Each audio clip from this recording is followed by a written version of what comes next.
today. Now, each speaker is going to have, 2 minutes or less for any question that I ask them. They cannot go beyond 2 minutes because I want to be able to ask follow-up questions. But and I'm going to go very deep too fast. This thing I want to go really deep. I'm going to start with you, Dr. David. I've known you for several years, a medical doctor, and a couple years ago, I think it was 2 years ago, or it was 1 year ago, he met me and he said to me, I want you to pray for me. So, and I guess I didn't even ask him any question. What do you want me to pray for? I said, just pray for me. So I just prayed. I didn't even know. What made you to go out to dare? You're a medical doctor. That's what everybody is wanting to be. Everybody is wanting to be. That's why I wrote Q's in 1993. I failed it. That's why I'm here. But we're not going to talk about that. We're just going to keep on writing. But how is it that you do such a thing? What prompted you to do that? And what is it that you do such a thing? What prompted you to do that? And what are your convictions? Thank you, sir. I'm very honored to be here. It's a privilege for me to be on this platform, and I must really honor you, doctor, for giving me the privilege. There's a certain there's a certain restlessness that came in me, and I look at the fact that the background I'm coming from is not a background for wealth. In fact, in my family, you stretch in any direction, I'm the George wealth or generational wealth in any wealth in any community is property ownership. Unfortunately, the age in which people can easily own property is between the ages of 25 and 65, and just 10% of Cameroonians have property that is their own. That means that Cameroonians change the poverty mindset that we have, show our people that we have abundance around us and how they can invest. And ladies and gentlemen, between lead conference of last year and now, we have done over $200,000 in real estate transactions. Whoa, come on. No, guys, I don't know whether you know what he's talking about. Now, $200,000 is two times. What is two? Come on. Translate that into CFA. So that's 650. But every stretch of the word is a trailblazer. This is probably the youngest Cameroonian that I know that is hanging out with the U.S. ambassador like he wants to any day, any time. We'll go to the California Chamber of Commerce. Now, in the United States, a Chamber of Commerce is a big deal in every city, even in the smallest U.S. city. Even in the smallest U.S. city, the Chamber of Commerce is a huge entrepreneurs from all over the nation, and to be able to fan to flame that entrepreneurial spirit. Now, Timothy, I want you, in the 2 minutes that we have, share what is on your heart when you think about entrepreneurship and Cameroon, and what is in your heart, especially for the young people. What is it that makes you different from the rest of us that says there is something in entrepreneurship and I would go dig it out? And how did you even get to a place from where you are with all of these resources and people that you have around you that have stood with you, that have seen over the years? Okay, thank you very much, Doctor. It's a pleasure for me to be here to share my story. Growing up, I've been the only boy in my house, so I've always tried to be entrepreneurial, to try to find my own way, not to be like the ladies, but do what the guys do, Yeah, and I had to be a man from a very young age. I've always loved being entrepreneurial. I was in the cricket national team, playing, traveling out of the country at a very young age, and representing Cameroon. So I've always loved that. Then I got into playing saxophone. That's where it really changed my life. I started connecting with people. I started, offering my services to people, going around, just playing, making people happy, building relationships. Then when I became a computer engineer, I wanted to start a company that is going to, it's going to be global. I didn't just want to build something that will help just the community around, but build, because here in Cameroon, we don't have so many being just doing stuff that, which is not bad, but when there's more to things, there's abundance. We need to look at out there. We need to emulate other companies like Facebook, Google, they started their companies too to help their communities. But see what Facebook is doing, connecting the whole world. So I said, let me think that way. Then luckily for me, and God bless me to have a very powerful mentor, His Excellency Young Philemon, who really took me and said, Tim, because he saw that I had the heart for young people, I had a heart for entrepreneurship, instilling into young people entrepreneurship. So he said, Tim, do you want to get a job? I said, no.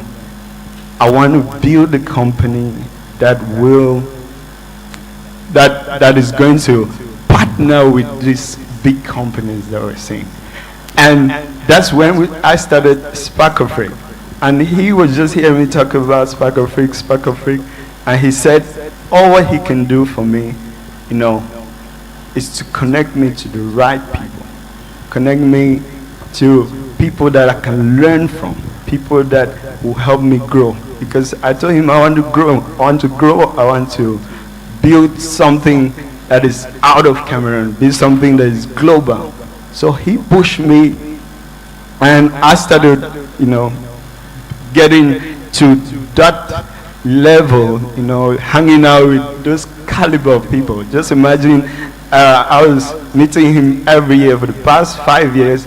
We've been meeting twice every week for 2 hours. He's saying, Tim, how's your business going? I think this is how you're supposed to do. He was coaching me, instilling things into me. So that's how I started reasoning in that dimension. Then later on, I had Level Up that we organize every year, bring over thousands of entrepreneurs all over Cameroon and the rest of the world.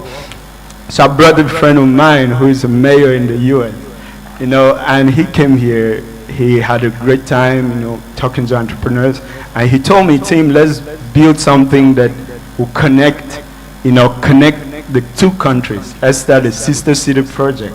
So we started a sister city project between Cameroon entrepreneurs and, so we're taking mayors from here and going to the US. We'll connect and do mayors and business people. We'll connect them and make, just share ideas, share the knowledge and build opportunities, investment opportunities and all of that. And we went to California too, the Chamber of Commerce. I met the president of the Chamber of Commerce in California. He saw the great job we're doing with entrepreneurs here. He said they are trying to invest in Africa and they needed a medium. And Spark of Freak was like a right medium for them to reach out to more business people here. Let me cut you short here. Now, think about this, right? Even me, right? Sometimes it's difficult to squeeze 1 hour to give to somebody. When an ambassador of US ambassador for that matter gives a young person 2 hours of his time in a week, that should blow your mind. This is a young man. See, when they talk about ambassadors, it's not all of those guys that are disturbing the town with traffic every now and then when they are going around. For me, this is a true ambassador, connecting mayors and community and businesses here in our own home country to an entire foreign land and making us look good in the eyes of other people. And then, so he connecting with that. Now, by the way, he is, you went to the Chamber of Commerce for California. Now, by the way, let me just say this for those of you who don't know.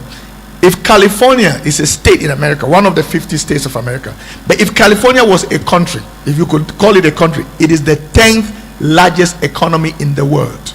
10 as a state, not America, because America is number one. So, but it's California alone. So, if someone is doing business with the 10th largest economy in the world, so who is your Minister of Foreign Affairs?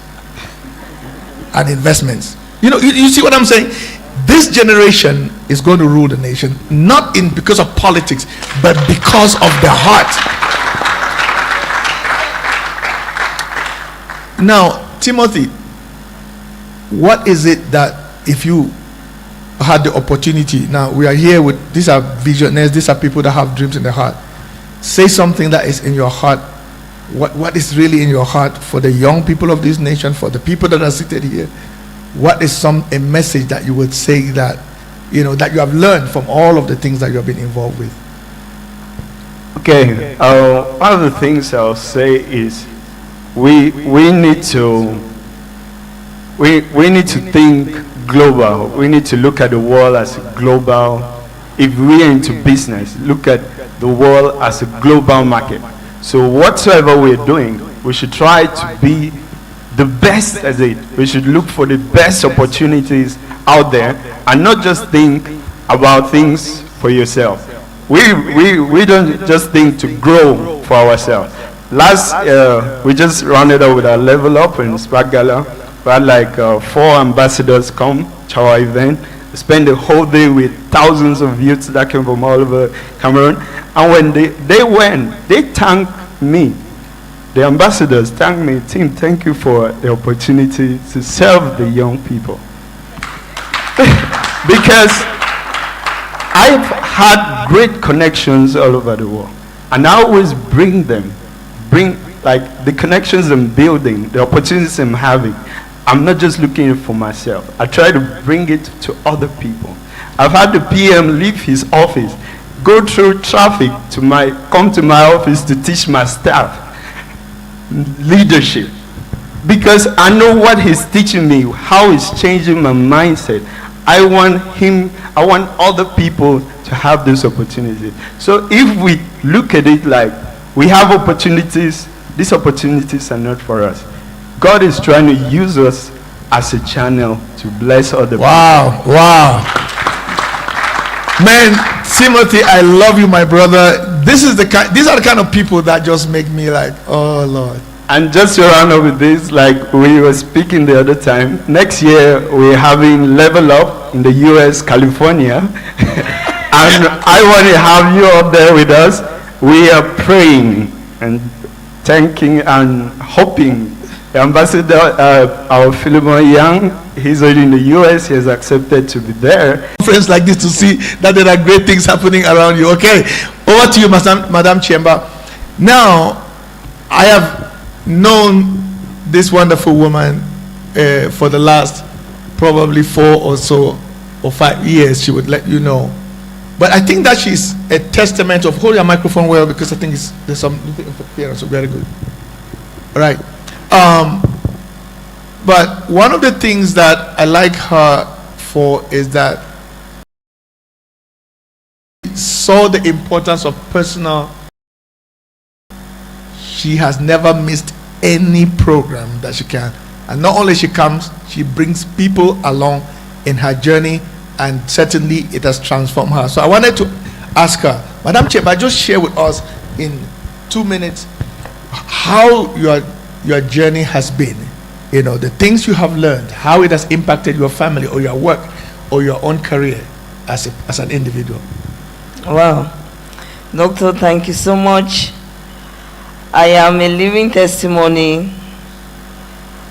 Mastermind is something that if you have an opportunity to join, don't hesitate. For the past 5 years, the person who introduced me to was Sister Josephine. She told me, Vicky, I say, I know that you love reading, and I've seen something that is very important. Can you join? I did not hesitate. I registered immediately. And something, when you work with people and you see the people, it can also change your own life. One point, until he had a child out of wedlock, and when I realized it was hurting. But I remember the words of Dr. Madison. My family at one point was at the edge of breaking, but when I sat down and I reflected, I changed my family and I am a happy person. I told myself, if doctor could do this, I don't know what transpired. Who am I not? If I hear that that child is with me,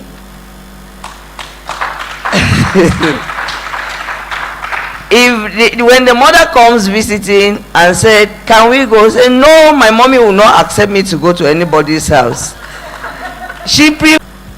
My boss is here not because I am somebody. It is because he has seen some things in me that they are different, and he believed that those things are for good. And I have the name pastor, at the same time mother of all, because there is no problem that you bring to me at this particular moment that I will not have a solution. When I don't have the solution, I go down on my knees, I say, Lord, I want to solve this problem. And I can sit here and boast that I've been able to reconcile 10 families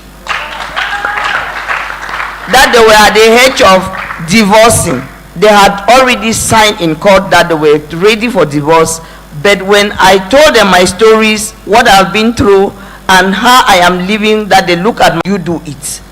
It is not magic. It is you to just put it into practice, and you will see things moving.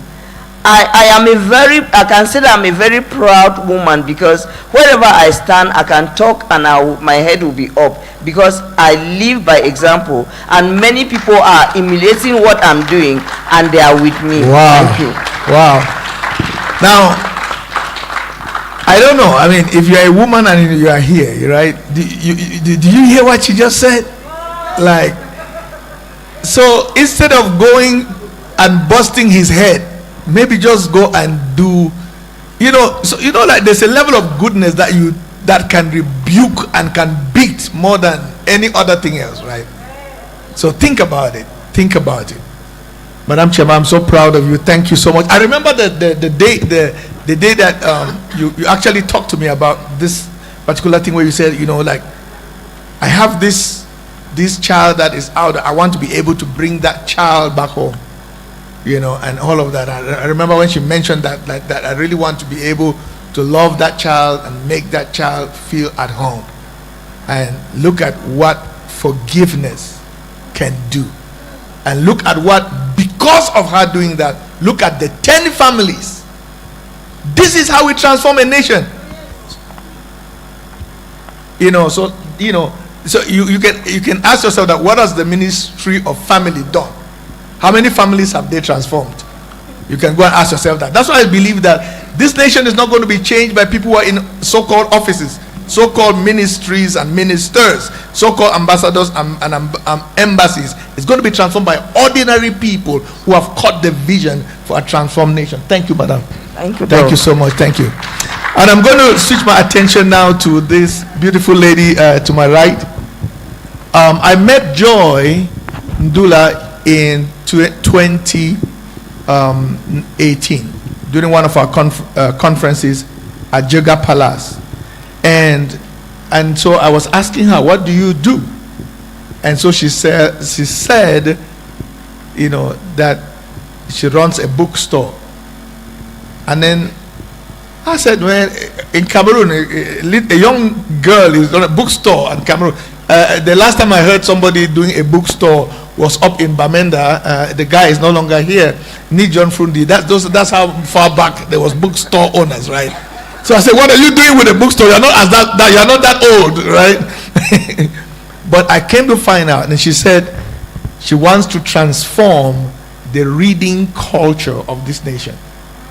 And when she said, every time somebody says something big to me, you just so I said, now from today on, you are going to be my girl, right? That means there's no book that I'm teaching in my masterclass mastermind. It's going to be sold through you. I wrote my first book. She's the only one who has sold distributor in Cameroon, because I believe in her. I believe in her vision. I believe for who she stands up for. Now, Joy, I wanted you to just share your story and why you stand where you stand, and why you believe your beliefs as to where you are right now when it comes to this thing about changing the culture of the country through reading the things that can impact them the most. By the way, when I was coming and I traveled, and that's, I just wanted to see where my heart is. So my whole one box, you know, they have two boxes too.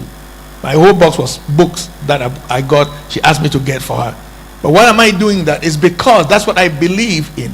I believe that this nation will be changed by people who get the right kind of knowledge, get the right kind of education, not in some GHS somewhere or some university, but from the things that truly matter, that truly change lives. Don't grow your head, grow your heart. You know, the heart of education is the education of the heart. Why do you have such a vision, and what keeps you going? And just share with us what is in your heart when it comes to this thing about changing the culture in a nation like Cameroon. Over to you. Okay, thank you, Doug. It's been a long journey. I don't even know where to start, but I think when I finish school, do we finish school? Okay. When I left, I went to higher economy. So when I left higher economy, I was 22, 23, and I thought I was doing well for myself. Like, you know, I was a civil servant, and I had just left school and I went to work. So in my school, I was the youngest. I mean, a guidance counselor. And my shoulders were above my head, so I knew that I was really, really doing well. But when I went into the world, like, you know, living out of my parents' home and living on my own now, getting to take care of my bills, I saw that there was more to life than just school. Oh, there was more that I had to learn. I had to learn financial management. I was looking for God beyond the church. I was looking for God beyond what my pastors were saying. And there was just so much that I did not know. I was naked to myself.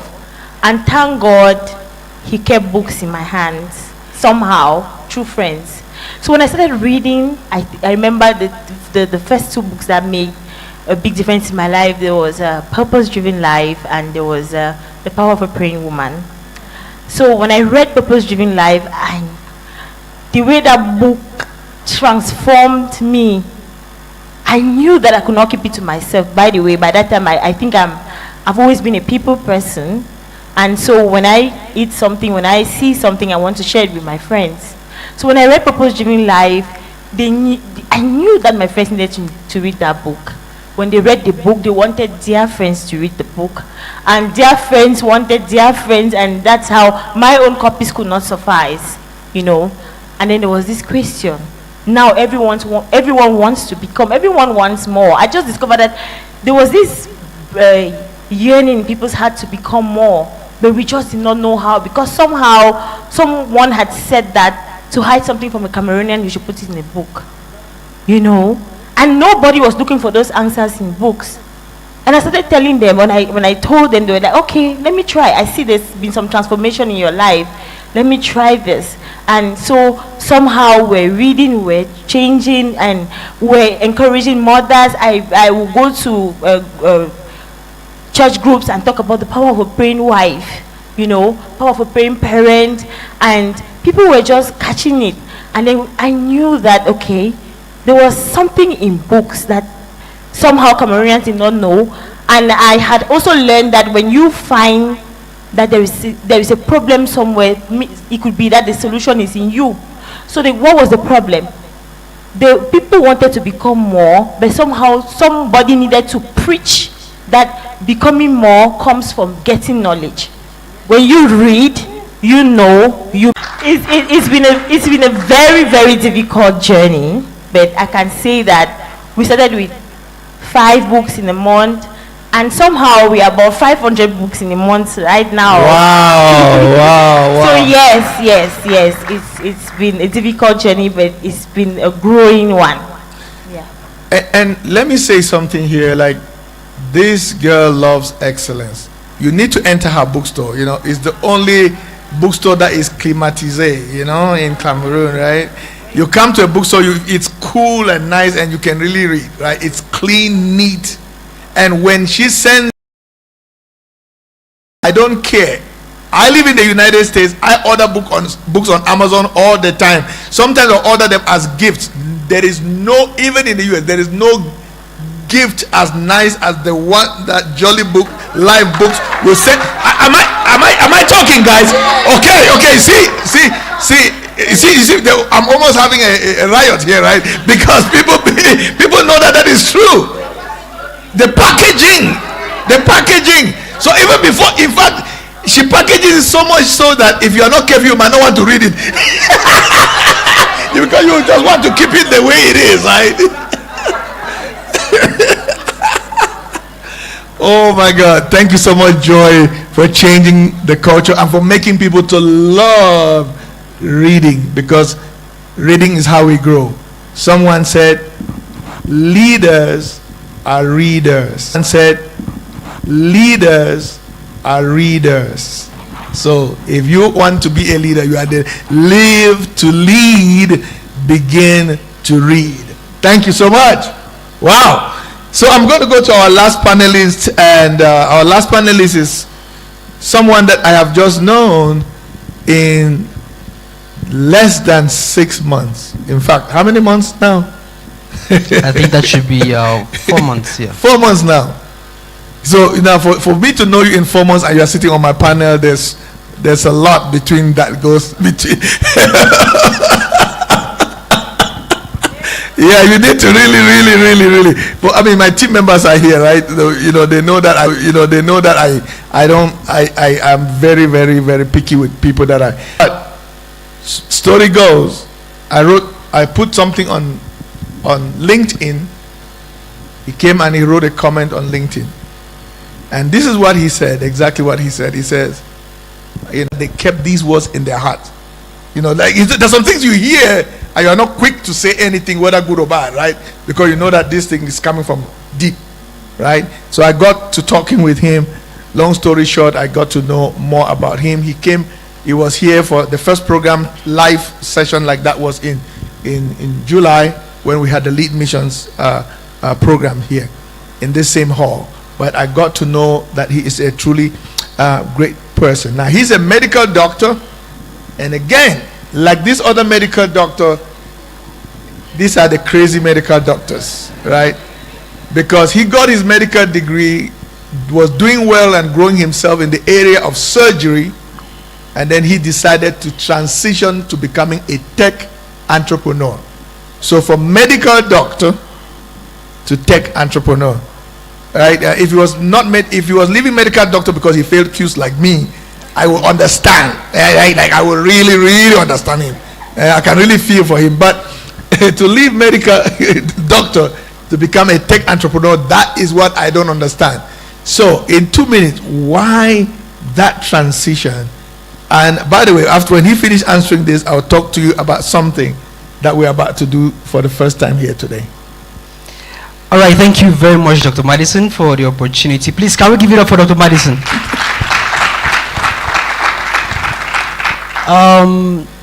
I want you to give me your maximum attention. And the question I want to ask you is this: what is your biggest fear?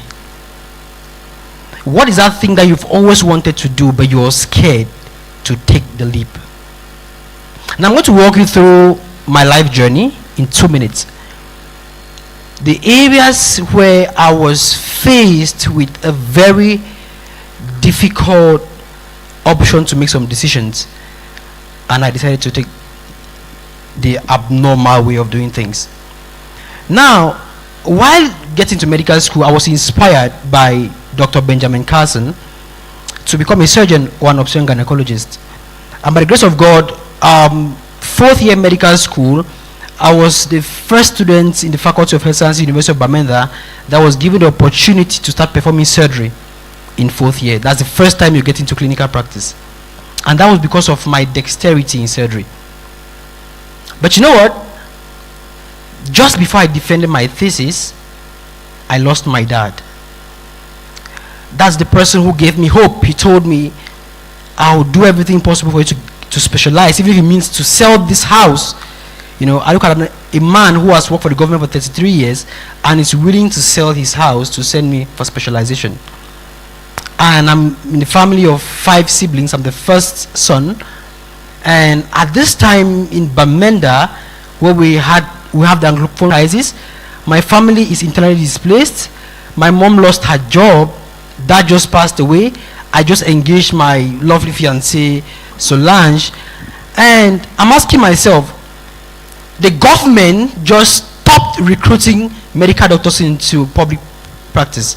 And I'm asking myself, okay, this is me about to, go out there in the pool, and the government says we need 50 doctors and over 3,000 plus or so are looking forward to apply. And I have colleagues who are telling me there is this channel, if you have 3, 4, 5 million, you can pay and get into public service.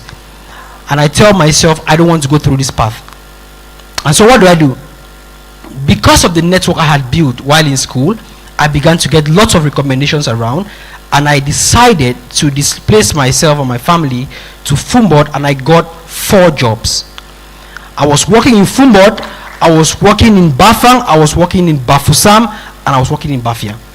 I bought my first car less than 6 months when I left medical school, and that's because I was very aggressive when it comes to my own personal growth.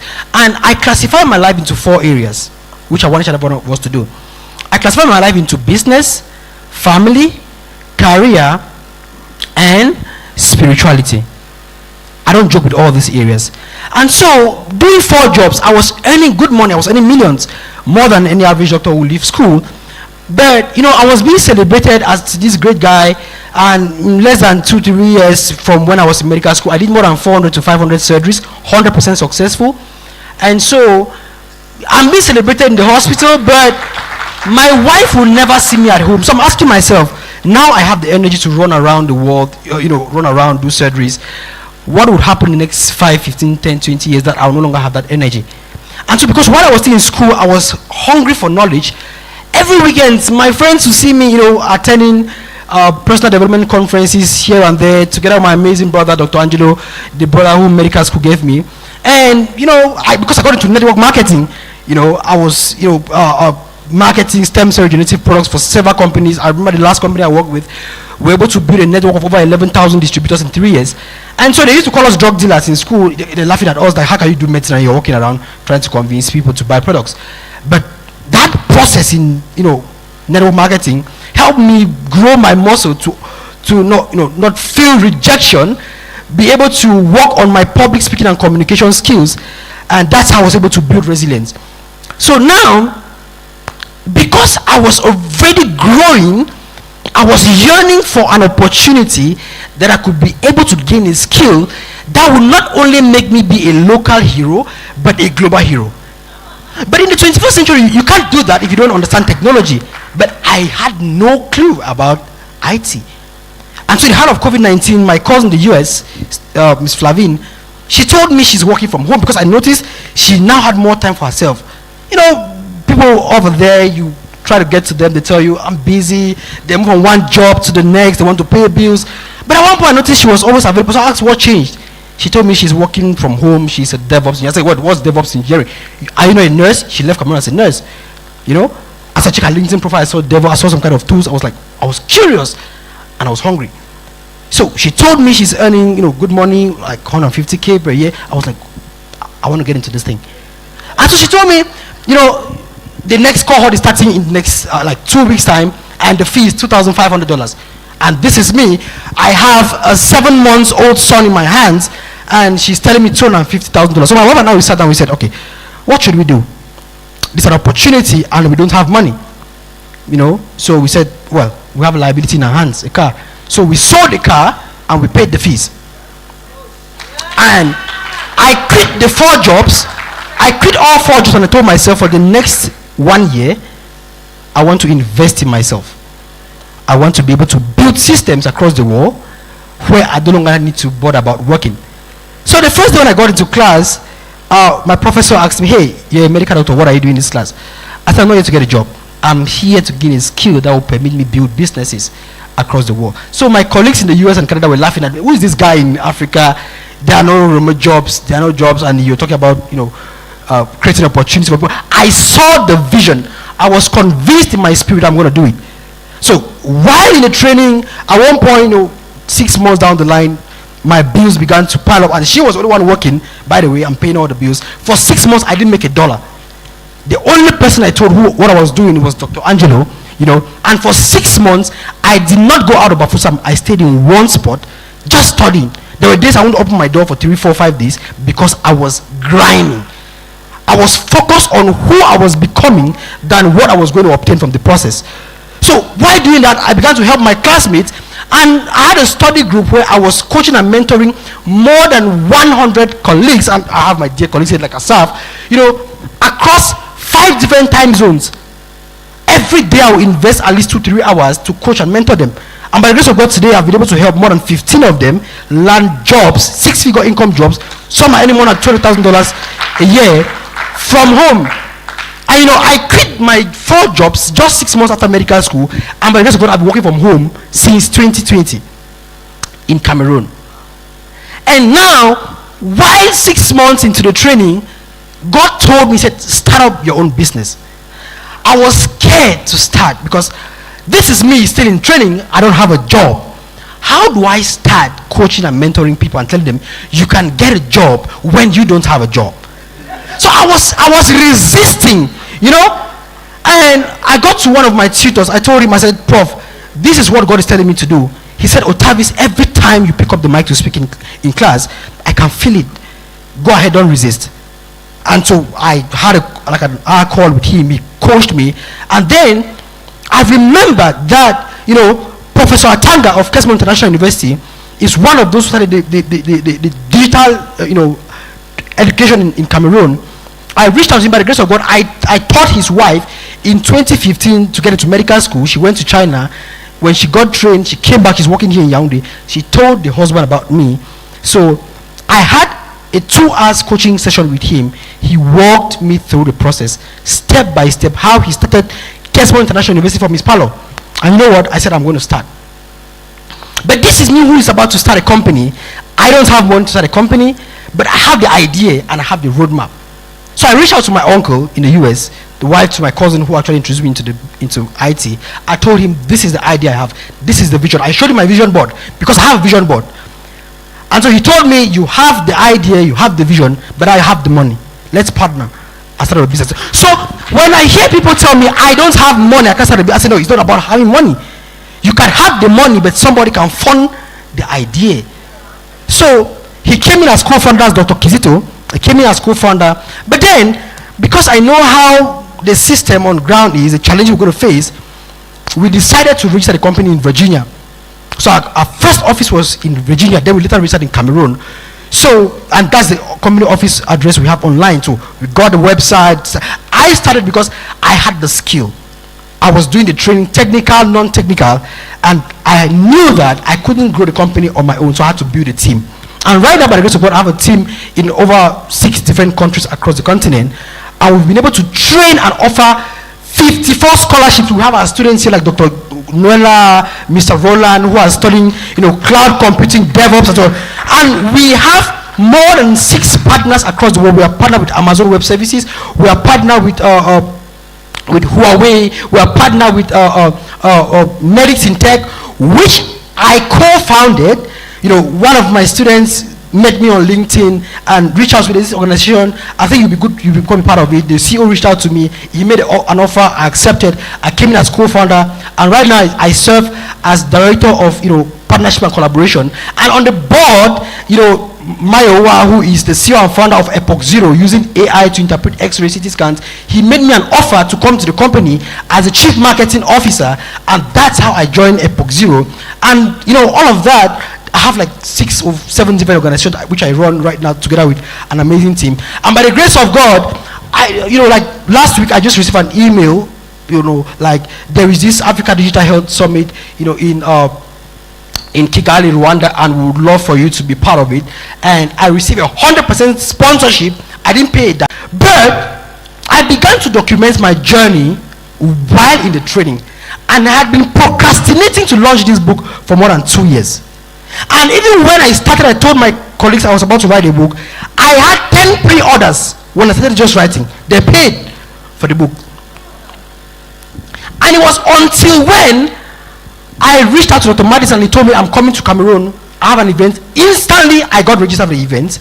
And I brought in 4 of my team members. I didn't only bring in my team members. I partnered with his organization to sponsor that event. And while he was speaking on stage, I was at the last seat with my team. I was just observing. I told myself, I'm going to be on that stage. Immediately we had a break session. I came and sat here. I took a picture. I grabbed a copy of his book outside. I went straight into the book. I began to read, and I was challenged to cue procrastination.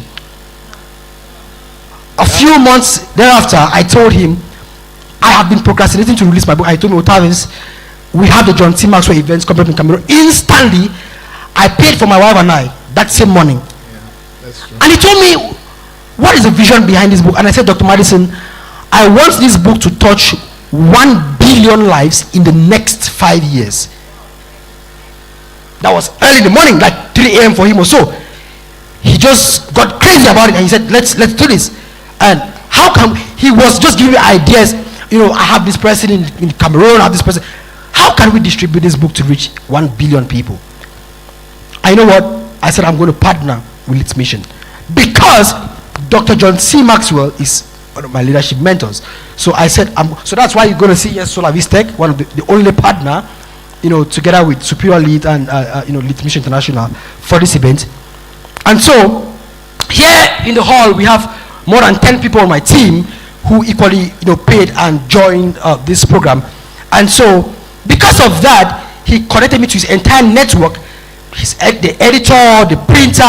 By the grace of God, Jolly Life is going to be hosting my books, Yeah, that's what we're talking about. Right outside, Prophet Tanga just instantly ordered 20 copies. People are now ordering communities. And right outside, I'm going to be signing, orders. And by the grace of God, today, I want to say, today is my amazing wife's birthday. So we're going to have 2 babies born today. My dear wife and my amazing book. And I have something amazing to play for her. It's a surprise. She has no idea about it. So please, I want you to give me attention as this goes on screen. Team.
Solange, we want to wish you a truly happy birthday.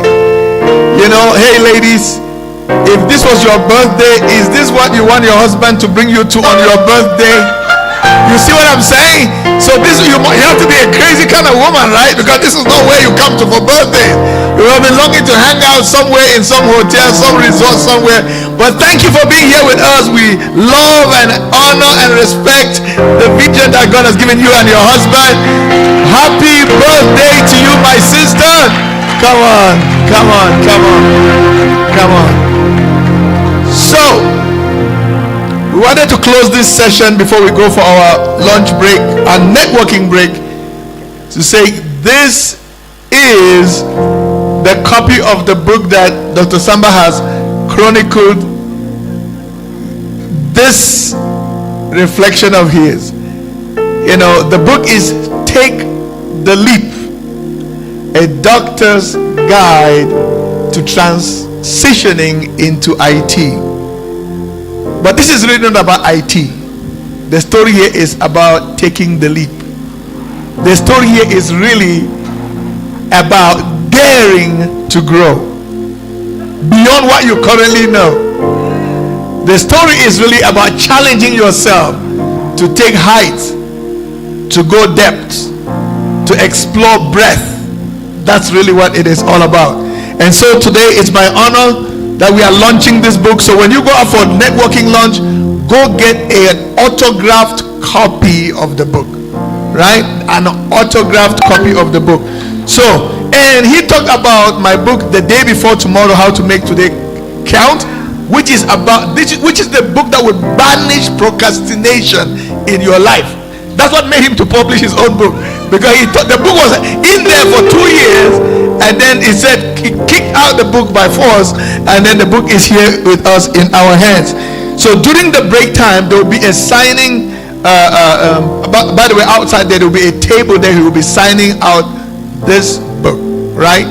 This book. So first of all, they brought just one book. Why? Who did that? Yeah, bring more than one, right? So here's what I want you to do. I have a pen here. You're going to autograph this one to me first, right? Yeah, they say they want take it by force, right? They say they want now. So autograph this for me. And I want you to autograph another copy for somebody special. But go ahead and you're doing that. Okay, all right. So wonderful, beautiful. Yes, bring the other books, my dear friend. Yes.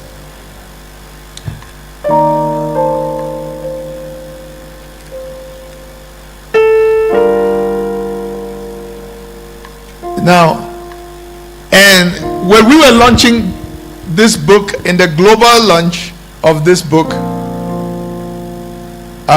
we did it online, and then I promised that people who register for the conference and come, I would give from that platform, I would give them a free copy. I want you to sign one extra copy. I've seen one person that I'm convinced that was there and that has come here and that paid for the conference, and I want to honor Dr. Noela Guanyama. Come on here. You're going to get that copy right from here.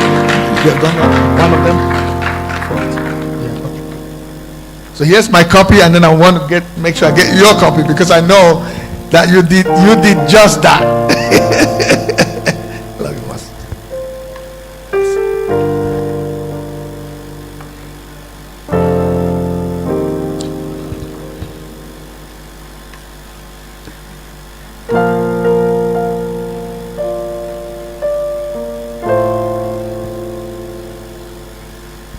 So during the break time, of course, he is going to sign a copy for my South African sister, because that book has to go to South Africa. In fact, in the next 2-3 days, it has to be in Madiba land.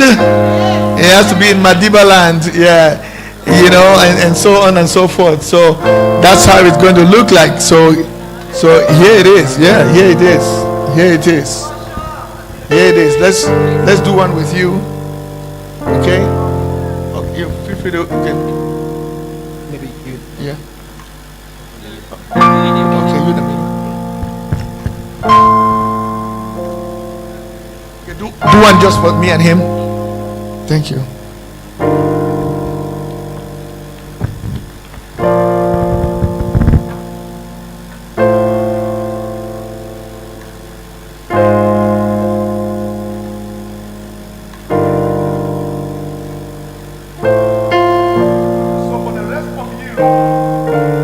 What I want you to know is that, because we don't have time, after this session we are going for our networking launch. Am I correct? Yes. And as we're doing networking launch, the book signing will be going on at the same time. So go get your copy right now and right now. Any closing words before we go? Your microphone. Yes, so the closing words I simply have is a video. What else can I say than to, just play an amazing video. Let's just watch this video for the next 2-3 minutes that we got. Thank you.